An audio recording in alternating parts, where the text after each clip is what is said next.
Republican Senate sponsor Glenn Grothman of West Bend told colleagues that he wanted to nip early voting in the bud before it spreads to more communities. Before we have a permanent situation in which we have two classes of citizens in this state, people who live in an area in which they have polls open 60 or 70 hours a week, and people who live in areas in which they have early voting 4 or 5 hours a week, I think it's time to make it uniform as soon as we can. Grothman's bill would limit early in-person absentee voting at a city clerk's office to 45 hours a week.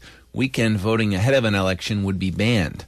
The change would be felt most abruptly in Madison and Milwaukee, where early voting and weekend voting has been offered for years.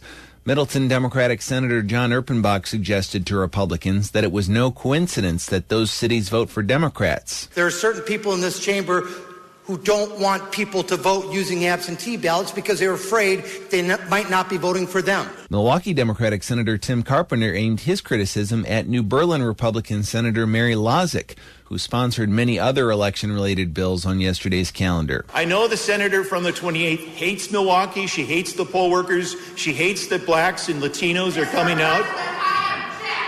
That was Lozick at the end, loudly objecting. Republicans later admonished Carpenter, though he never backed down from his remarks.